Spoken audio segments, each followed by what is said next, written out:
Welcome to K study. स्वाध्याय इयत्ता 9वी. विषय मराठी. इंग्लंडचा हिवाळा. प्रश्न क्रमांक 1. कारणे लिहा.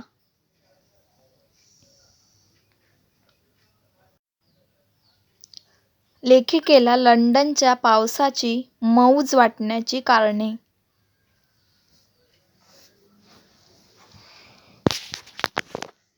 लंडनच्या पावसात रस्त्यात चिखल होत नाही, वातावरणात मजेदार गारवा असतो, 4-5 मैल चालूनही थकवा येत नाही, परिसर हिरवागार राहतो, म्हणून लेखिकेला लंडनच्या पावसाची मौज वाटायची.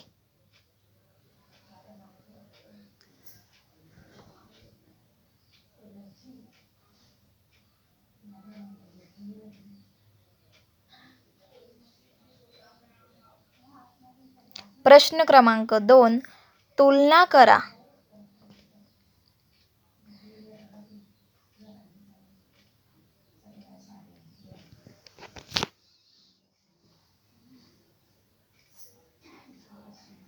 भारतातील धुके.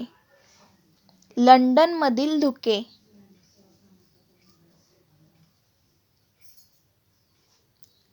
भारतातील धुके पहिलं मनाला सुखद संवेदना देते.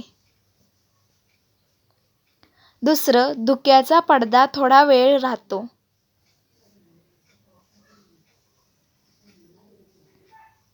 तिसरं, सूर्य उगवला की धुक्यात इंद्रधनुष्य उमटते.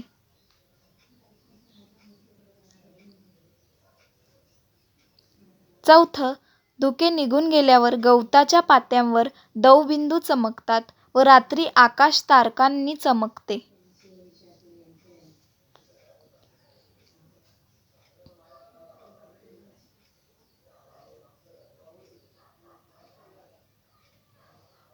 लंडनमधील धुके.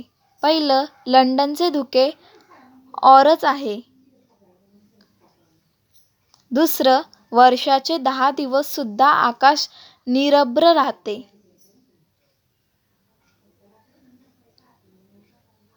तिसरं, काळसर पांढुरके धुक्याचे छत लंडन शहरावर पसरते.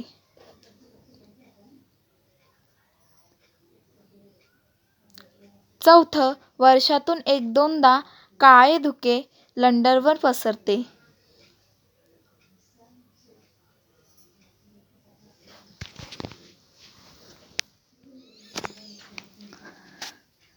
प्रश्न क्रमांक 3.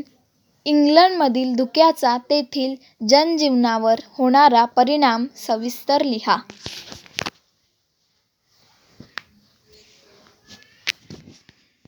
उत्तर. इंग्लंडमध्ये काळसर पांढुरक्या धुक्याचे छत सर्व शहरावर पसरलेले असते. कोळशावर चालणारे लंडनमधले हजारो कारखाने व कोळशावर चालणाऱ्या घरातील लक्षावधी चुली रात्रंदिवस वातावरणात धूर सोडत असतात.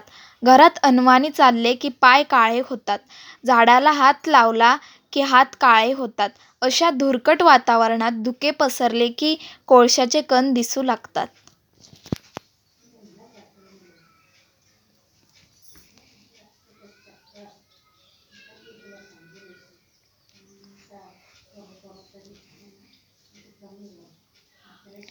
काळोख डोळ्यांना दिसतो व हातात धरता येतो. आपण हवेच्या आवरणाच्या तळाशी आहोत याचा प्रत्यक्ष अनुभव त्या धुक्यात येतो. समुद्राच्या तळाशी होणाऱ्या जीवांच्या घुसमटीची कल्पना येते. ब्रिटिश खाडीत बोटीवर बोटी आपटतात, रस्त्यांवर वाहनांचे अपघात होतात, मुले रस्ता चुकतात. अशा प्रकारे इंग्लंडमधील धुक्याचा तेथील जनजीवनावर परिणाम होतो.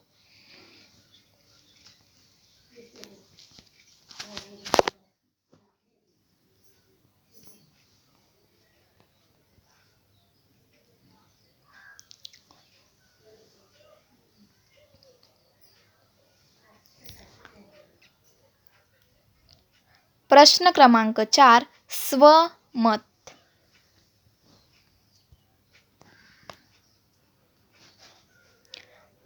हिवाळ्यातील एक क्षण तुमचा अविस्मरणीय अनुभव 8 ते 10 वाक्यात लिहा.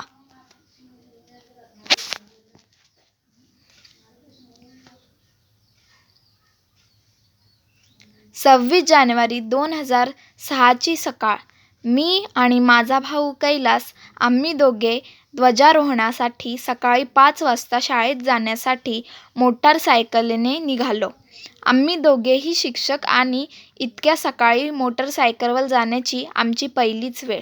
सहसा ध्वजारोहण असला की आम्ही आधीच शाळेच्या गावी मुक्कामी राहायचो, पण त्या दिवशी कोणत्या तरी महत्त्वाच्या कारणाने आम्ही शाळेच्या गावी मुक्कामी राहू शकलो नाही.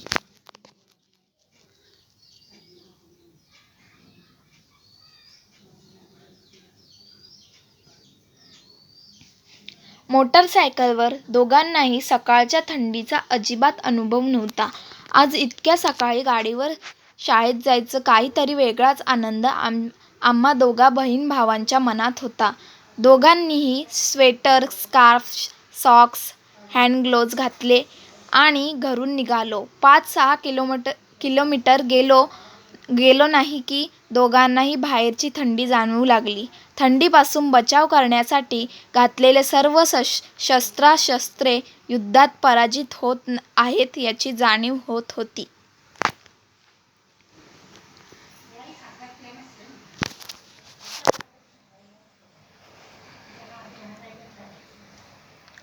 कडाक्याच्या थंडीने दोघांच्याही डोळ्यातून पाणी येत होते. मला आणखीनही तो दिवस आठवतो. माझ्या भावाच्या डोळ्यातून निघणारे पाण्याचे थेंब माझ्या गालावर पडून यायचे. तो माझ्यापेक्षा वयाने लहान.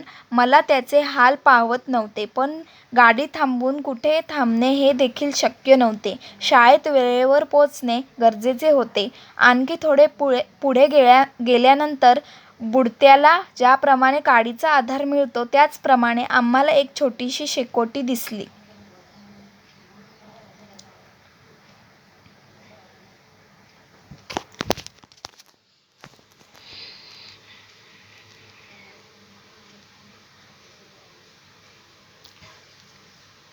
2 मिनिटे त्या शेकोटीजवळ थांबायचं हे दोघांच्या मनांनी न बोलताच ठरवले. त्या शेकोटीच्या उभेचा खूप आधार झाला आणि परत नवीन ऊर्जेसह आम्ही आमच्या शाळेच्या वाटेकडे कूच केली. तो दिवस मी कधीही विसरू शकत नाही. आज माझा भाऊ माझ्यासोबत नाही, पण त्याच्या असंख्य आठवणी माझ्या मनात घर करून आहेत.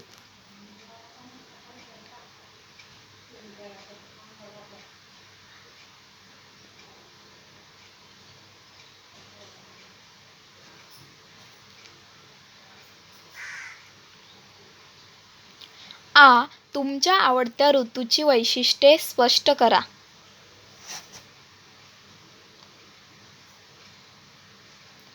उत्तर: माझा आवडता ऋतू पावसाळा. सगळीकडे हिरवेच हिरवे. हिरवे गवत, हिरवी झाडे, हिरव्या वेली आणि हिरव्या टेकड्या. कधी कधी आकाशात दिसणारे सप्तरंगी इंद्रधनुष्य मनाला सप्तरंगात भिजवून जातो. निसर्ग जणू नव्या नवरीसारखा नटलेला असतो. पहिला पाऊस पडला की मातीचा येणारा सुगंध मनात घर करतो.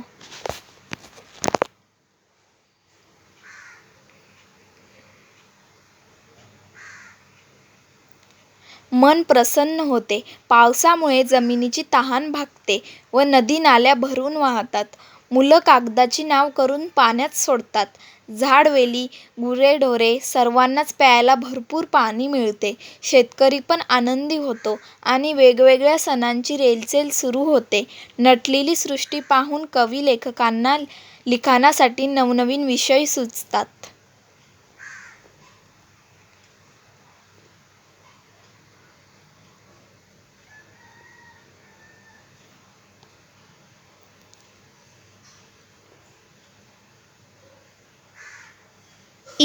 तुम्ही अनुभवलेल्या धुक्यातील दिवसांचे वर्णन तुमच्या शब्दात लिहा.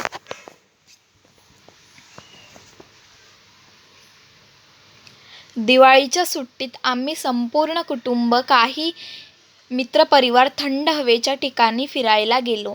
सकाळी पहिले सकाळी पाहिले तर सर्वत्र धुकेच धुके पसरले होते. समोरचे काहीही दिसत नव्हते.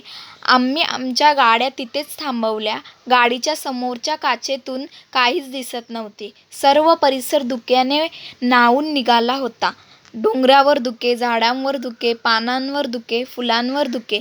तोंडातून शब्द काढतो म्हटलं तरीही धूसर शब्दांसोबत दाट धुकेच बाहेर पडायचे.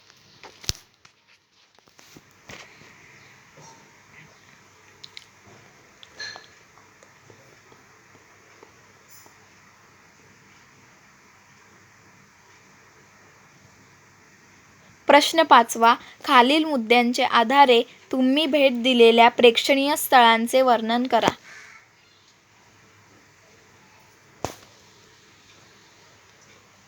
प्रेक्षणीय स्थळे: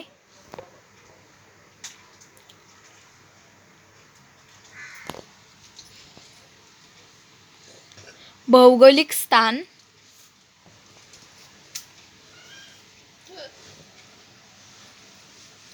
ऐतिहासिक महत्त्व,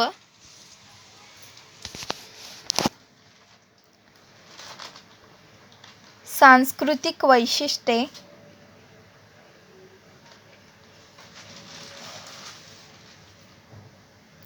उल्लेखनीय बाबी,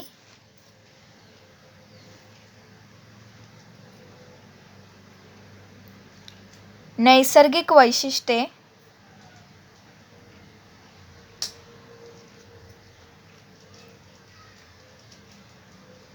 मानवी जीवन.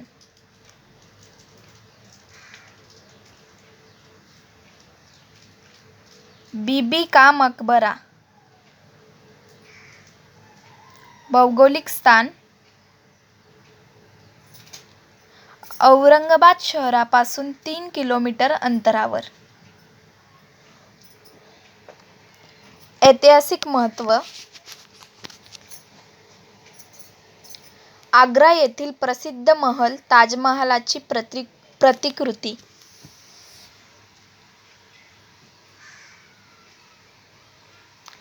सांस्कृतिक वैशिष्ट्ये: हा महाल मोघल सम्राट औरंगजेबाचा मुलगा आझमशाह याने त्याच्या आईच्या स्मृतिप्रीत्यर्थ बांधला आहे. या महालास दख्खनचा ताजमहाल असेही म्हणतात. उल्लेखनीय बाबी: मकबरा एका भव्य ओट्यावर बांधलेला असून त्यात मधोमध बेगम राबियाची कबर आहे. कबरीच्या चारही बाजूंनी संगमरवरी जाळ्या बसवल्या आहेत. त्या कबरीवर छताच्या खिडक्यांतून दिवसा सूर्याची किरणे आणि रात्री चंद्राचा प्रकाश पडेल अशी रचना केलेली आहे.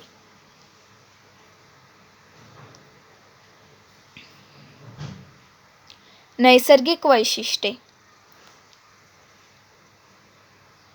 बीबी का महाल मध्ये असलेल्या कबरीवर दिवसा सूर्याचा प्रकाश व रात्री चंद्राचे चांदणे पडते.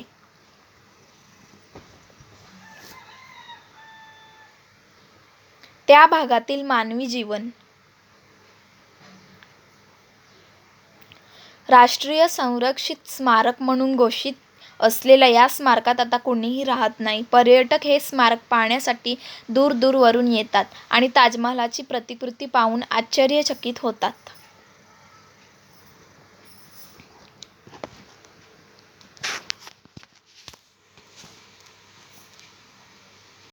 अशाच नवनवीन व्हिडिओ पाहण्यासाठी चॅनलला सबस्क्राईब करा.